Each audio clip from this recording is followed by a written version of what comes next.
Bonjour à tous. Dans cet exercice, nous avons une installation électrique monophasée. Nous avons une phase et un autre.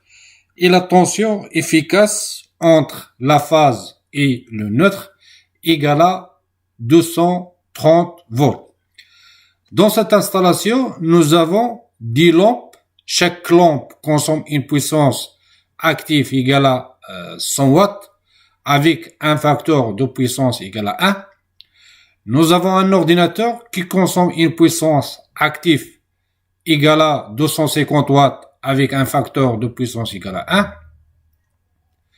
Nous avons un TV qui consomme une puissance active égale à 200 watts avec un facteur de puissance égal à 1. Et nous avons un moteur d'un congélateur qui consomme une puissance active égale à 3000 watts avec un facteur de puissance égal à 0,85.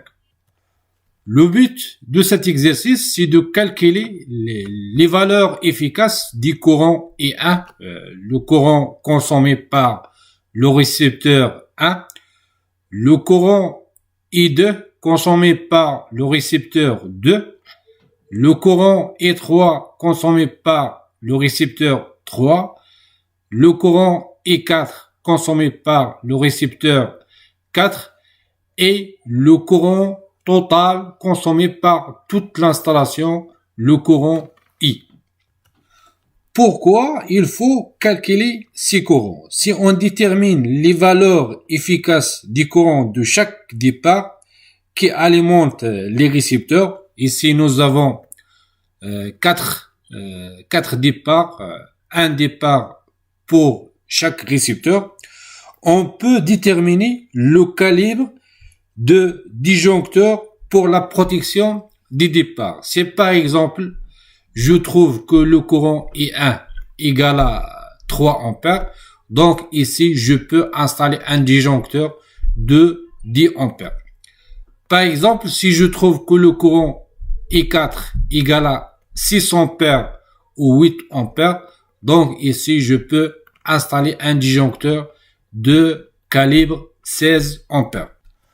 Aussi, il ne faut pas oublier d'installer une protection générale pour toute l'installation, ici, à l'entrée de l'installation.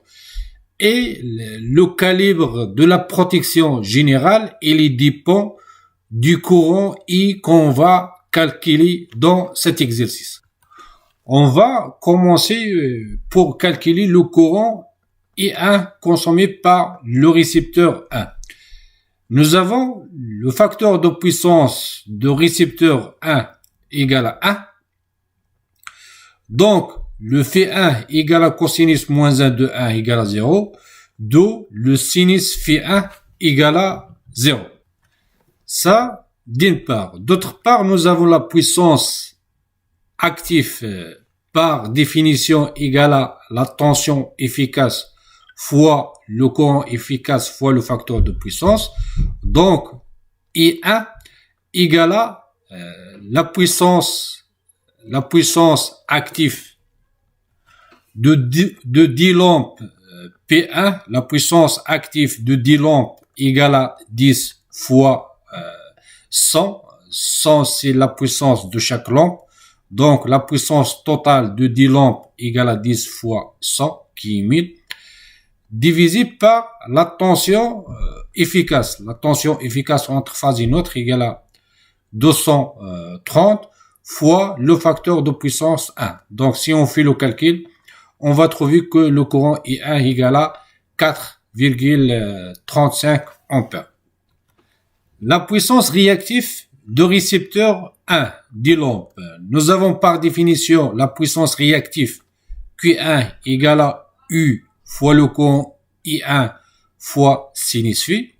Puisque nous avons sinus phi égale à 0, donc la puissance réactive de récepteur 1 égale à 0,20.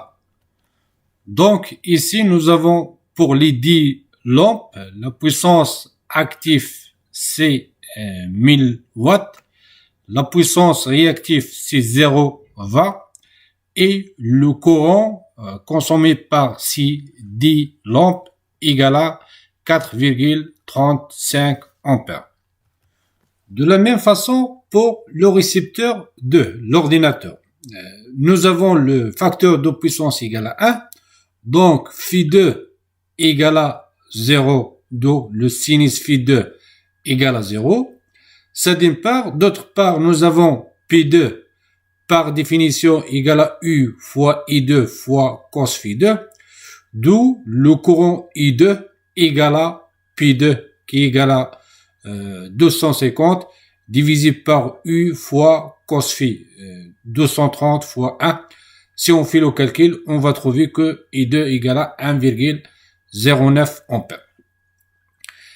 Et la puissance réactive Q2 par définition c'est U fois I2 fois sinus phi2, et puisque sinus phi2 égale à 0, donc Q2 aussi égale à 0,20.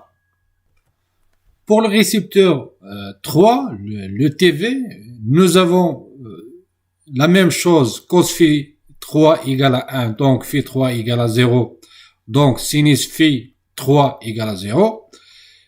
P3 égale à U I3 fois cos phi 3. Donc, nous avons I3 égale à 200 divisé par 230 fois 1.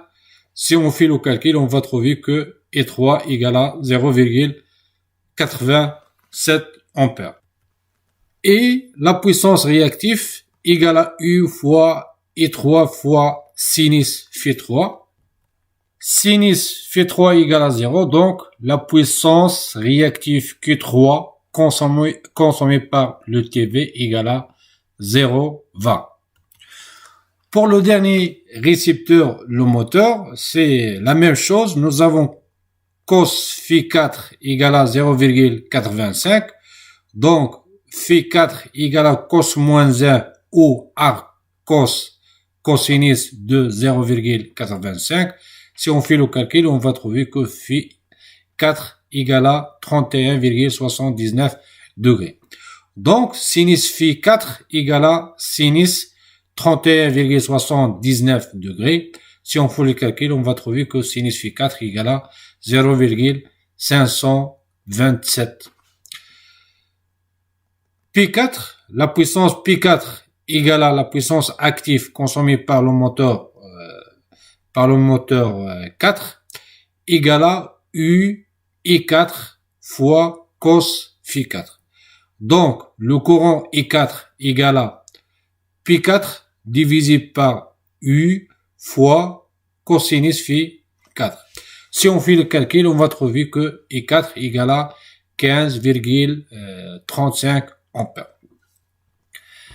La puissance réactive consommée par le moteur, par définition égale à U fois I4 sinus phi 4.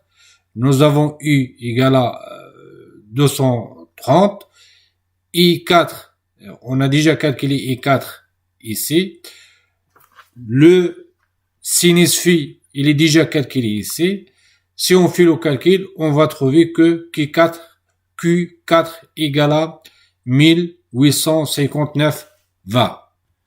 Maintenant, on a calculé le courant I1, I2, I3 et I4. La question, est-ce que je peux dire que le courant I égale à I1 plus I2 plus I3 plus I4? Bien sûr que non, parce que nous n'avons pas le même facteur de puissance pour tous les récepteurs. Ici, nous avons le facteur de puissance pour ces trois récepteurs égal à 1 et pour ce récepteur égal à 0,85. Donc, puisque nous n'avons pas le même facteur de puissance pour tous les récepteurs, donc je peux pas faire la somme du courant pour calculer le courant total I. Donc, comment on va procéder pour calculer le courant total I? Pour calculer le courant total I, je dois d'abord calculer la puissance active totale consommée par les récepteurs et la puissance réactive totale consommée par les récepteurs. Nous avons par définition la puissance active totale consommée par cette installation égale à la somme de toutes les puissances actives consommées. De même, la puissance réactive totale consommée par l'installation égale à la somme des puissances réactives consommées par chaque récepteur. Donc, nous avons le P total égal à 1000 10 lampes plus 250 plus 200 plus 3000. Si on fait le calcul, on va trouver que P total égal à 4450 watts. De même pour la puissance réactive Q total. Cette puissance égale à la puissance réactive des lampes qui égale à 0 ampère plus la puissance réactive consommée par l'ordinateur qui égale à 0 var plus la puissance réactive consommée par la télé qui égale à 0 var plus la puissance réactive consommée par le moteur qui égale à 1859 var. Si on fait la somme, on va trouver que Q total égale à 1859 var. Après le calcul de la puissance active totale et la puissance réactive totale, je peux calculer la puissance apparente totale par cette relation. Nous avons S total égale à le racine carrée de Q total au carré plus P total au carré. Si on fait le calcul, on va trouver que la puissance apparente totale égale à 4822,74 VA. Et je sais aussi que la puissance apparente S totale égale à U fois le courant total. Donc le courant total égale à S total qui est 4822 divisé par 230. Si on fait le calcul, on va trouver que le courant I égale à 20,97 ampères.